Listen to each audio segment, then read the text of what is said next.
Hello everybody, my name is Jeff. I'm the senior keeper here at Brookfield Zoo. I work in the herp department.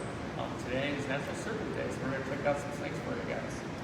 Here we got one of our reticulated pythons. He's our adult male. He's about 16 feet long. It's about as big as he's going to get. The species can get up to 32 feet, which is the longest snake in the world. But this has been more with females versus males. In the wild, they'll only eat a couple times a year. Here at the zoo, we feed them smaller meals. So they get fed about once every 2 weeks, sometimes every week, depending on how hungry he is. We give him a large rabbit. In the wild, they'll eat very large prey. Some people can eat like domestic goats if they're raiding a farm or something. That's just like the size of prey that they can swallow. They can unhinge their jaw and swallow prey that's much larger than they are.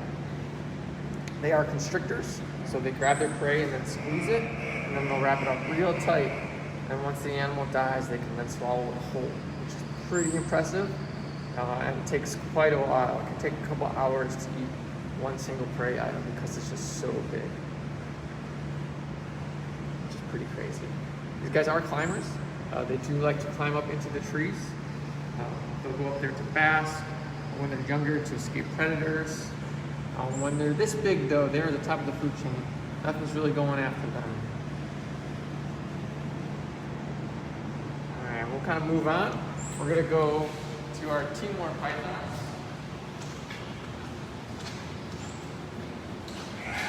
So we have a pair here at Brookfield Zoo. We have a male and female that are up in the corners. Last year, we got some eggs from them. I believe they laid about eight eggs. They incubated for about, I want to say it's like 120 days or so. Quite a long time. See the nice little yellow. And down here, we actually have one of their babies.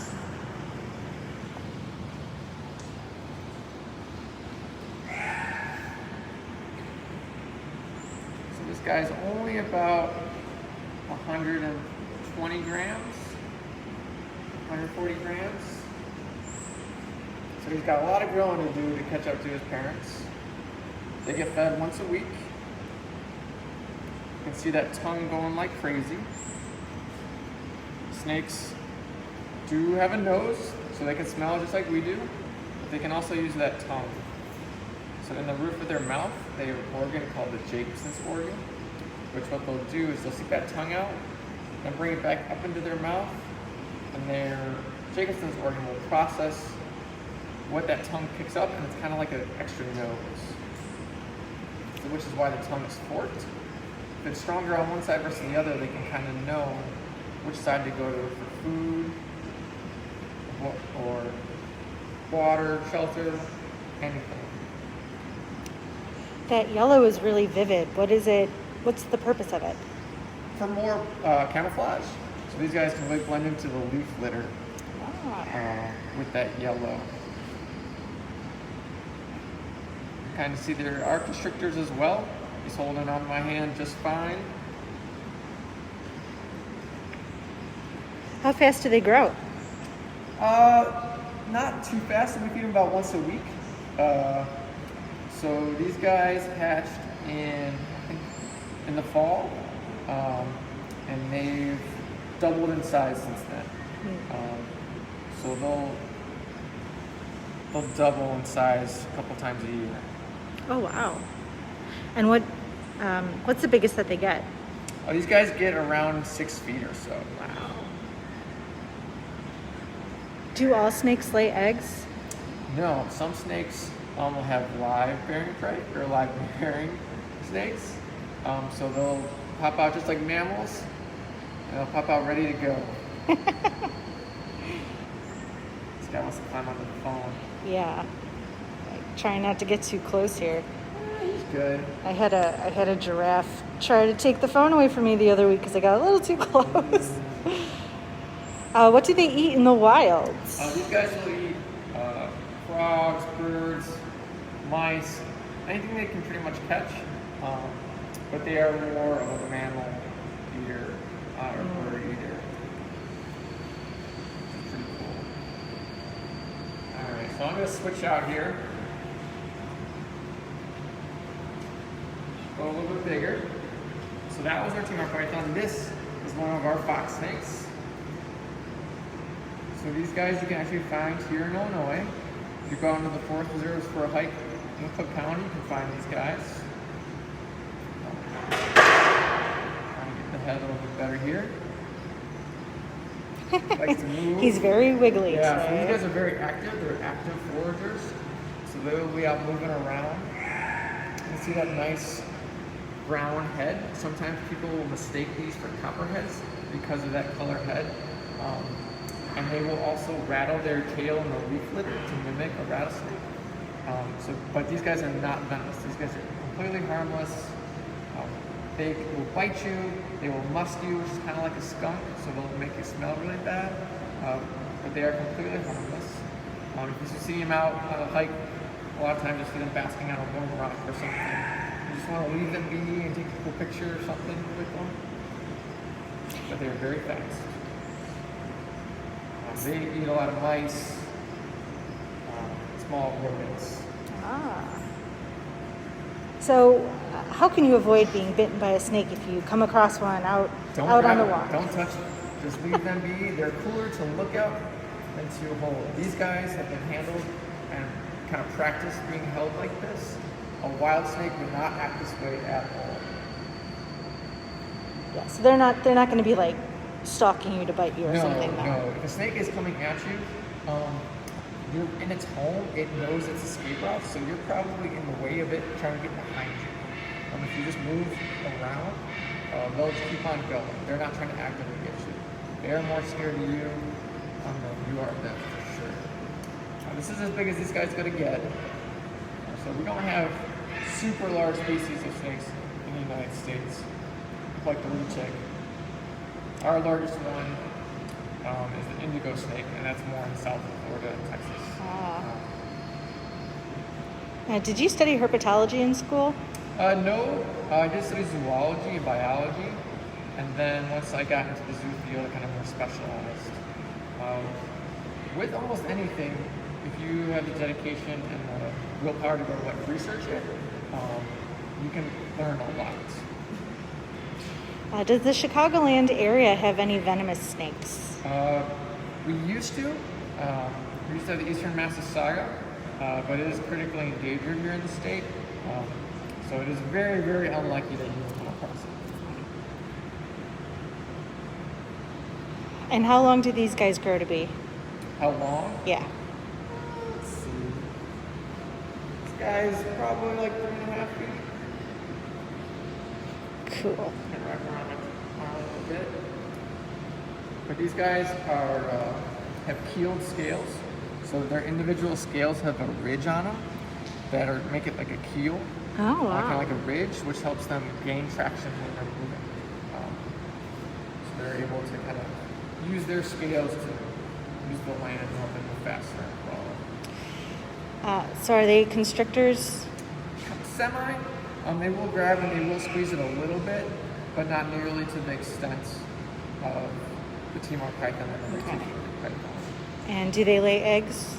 These guys do lay eggs, yes. After a snake hatches, how long does it stick around? Or does it just immediately go off and find its own Depends on the species. territory? There has been some rattlesnakes when they're born. The mom will hang around and protect them a little bit. You'll find all the babies like in a tree or something. But for the most part, most animals disperse pretty quickly within the first couple of days. And can you remind us what type of snake this is? This is our eastern fox snake.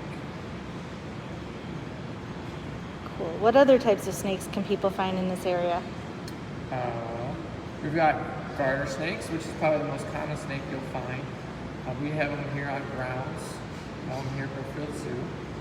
And they're more like earthworms, they'll eat other frogs, small mice. We have rat snakes, which are a little bit bigger than these guys. Illinois Illinois is pretty diverse, and you get more diverse the more south you go, which is, you have to drive a little bit, but definitely worth it. How often do they molt? That's a great question. It depends on the snake. So if they are growing, they will shed faster. Then if this guy's an adult, so they shed maybe once every 3 months. Whereas the babies, they might do it once a month. Kind of depends. Cool. All right, so we're gonna go something a little different. We're gonna go hook out one of our snakes. So we're gonna go hook out one of our rear-fanged family tree racers.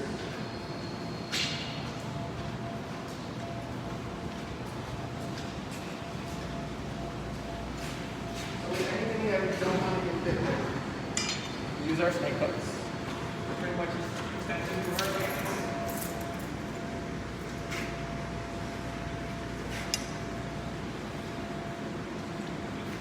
We can kind of use these hooks to grab the snakes out.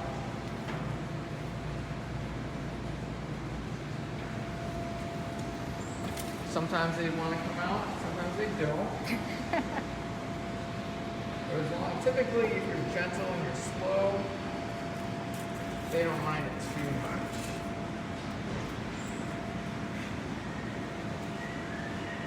We're just going to put this guy on the floor. You kind of see on a smooth floor, they don't move as easily. They need that rough terrain and the uneven surface to be able to move really well. So these guys are arboreal snakes. They live in the trees of South America. They eat lots of lizards and frogs up in the trees. They are rear-fanged venomous, which means that their fangs are in the back of their mouth versus the front of their mouth. A rattlesnake, the fangs are in the front and they kind of swing forward.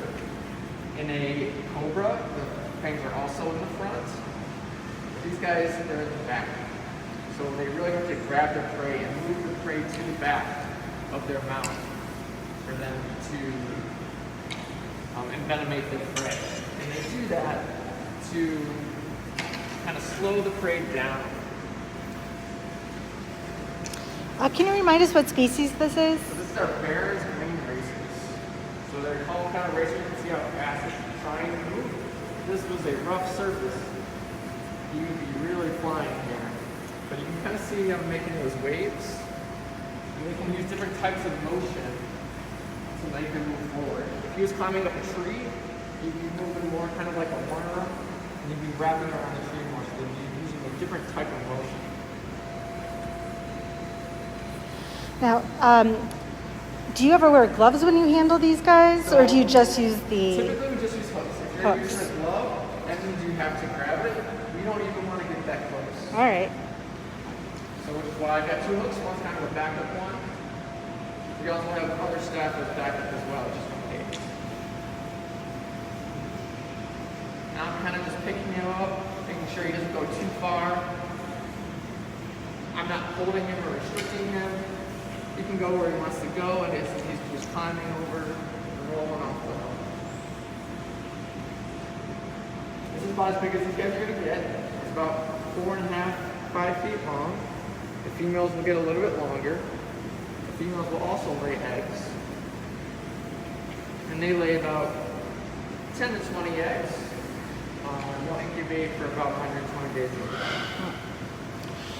Someone just brought up a good point about how active the snakes are for it being so cold. What temperature do you keep the building? The building is nice and warm. So the building is around 75 degrees, which is the low ambient temperature.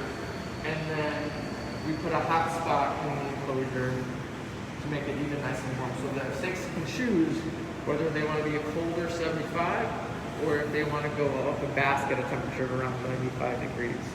So reptiles in general are ectotherms. They need their environment to regulate their body temperature. So we try to give them that option. We don't know what they want to be at, so we let them regulate themselves and we give them the option. How often do you handle the snakes? Not that often. We regularly weigh the snakes, and we'll do this, but we'll bring them on the floor to let them move around a little bit to get some exercise. But what that also does is allows us to give a visual perspective of the snake. Does he have any lumps in it? How is he moving? A good general like health checkup, more or less. So if there were a problem with the snake and it goes to the vet, how do they anesthetize a snake? So what they'll do is we'll use a tube or a clear box. It's kind of like a squeeze cage. So the box is all clear, and we can hook up a tube to the box. So a lot of times when you transport the snakes, you put them into a barrel, to where we can put a little door into that barrel and hook up a tube to anesthetize the snakes. Oh, so you don't have like a tiny little thing that goes over their nose. Not so much, but we do have a tube. So sometimes we'll tube snakes. So we get a clear acrylic tube, and we can put that towards the end of the snakes, and they can crawl right into the tube. And you can put instead of anesthesia to that tube. That also lets us get a handle on the snakes, to where we can give them injections if we have to look closer at the mouth, without us getting anywhere near the mouth as well. How do snakes help their local ecosystem? They kind of take care of all the little prey. So they play an important balance in maintaining the typical order of things. So if the rodent population kind of gets too high, these guys can knock it back down to where the rodent population will hurt plants, insects, and things like that. So snakes are really beneficial then. And is there any reason that people should be afraid of snakes? There are certain species that are venomous, where you don't want to grab them or touch them because they can hurt you. But as long as you aren't actively trying to go for them or grab them, they're very beautiful. They catch as long as you're left alone. He's like, I was going that way, and then you brought me all the way back here. So we'll put this guy back. And a lot of times this is their home, so they know, and they just want to climb back up and be back home.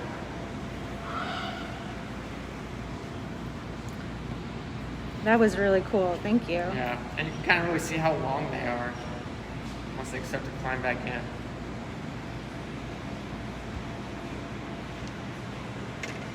How do snakes end up here at the zoo? Are they born here? Most are born here or born at other zoos. Some snakes are confiscated from the U.S. Fish and Wildlife Department, and we work with them to house the snakes. And those are the main two ways that most of our snakes came here. Yeah. I think that's really it for these snakes, guys. Thanks for joining us today here in Brookfield Zoo. Hope you enjoyed the snow.